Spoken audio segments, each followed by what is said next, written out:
Assalamualaikum warahmatullahi wabarakatuh. Perkenalkan, nama saya Anastasia, kelas M216, NIM 21040750040. Di sini saya akan menjelaskan mengenai tingkat kesukaran, daya beda, dan efektivitas pengeco. Tingkat kesukaran adalah tingkat derajat kesukaran atau taraf kesukaran butir dalam suatu teks bagi peserta dapat dan dinyatakan dengan P atau proporsi. Tingkat kesukaran adalah beberapa sukar suatu butir dijawab oleh peserta didik, teks atau responden menurut Susetio 2015. Kemudian contoh tingkat kesukaran butir soal PPKN pada ujian akhir semester di kelas 3 SD diukur dengan menggunakan parameter atau P.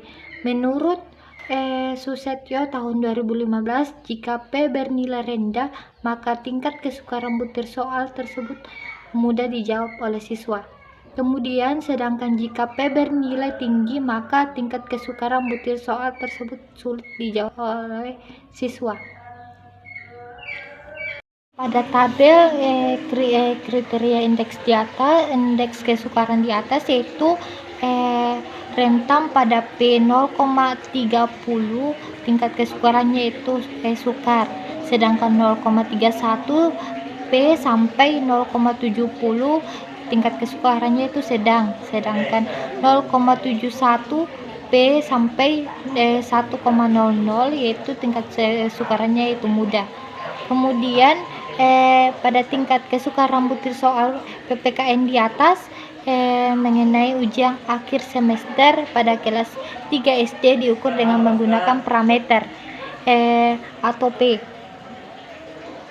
Menurut Susetio 2015, jika P bernilai rendah, maka tingkat kesukaran butir soal tersebut mudah dijawab oleh siswa, sedangkan jika P bernilai tinggi, maka tingkat kesukaran butir soal tersebut sulit dijawab oleh siswa.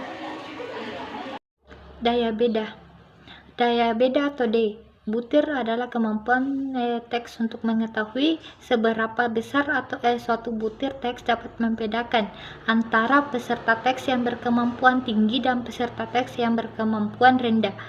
Mengetahui daya beda itu sangat penting karena bagi penyusunan butir teks karena ada anggapan yang menyatakan bahwa setiap individu memiliki perbedaan dalam kemampuan, sehingga butir teks yang dibuat juga dapat memberikan gambaran adanya perbedaan. Pada tabel 2 kriteria indeks daya beda, yaitu dalam tabel di atas dapat dikategorikan 4 penilaian indeks daya beda, yaitu sangat baik, cukup, dan jelek.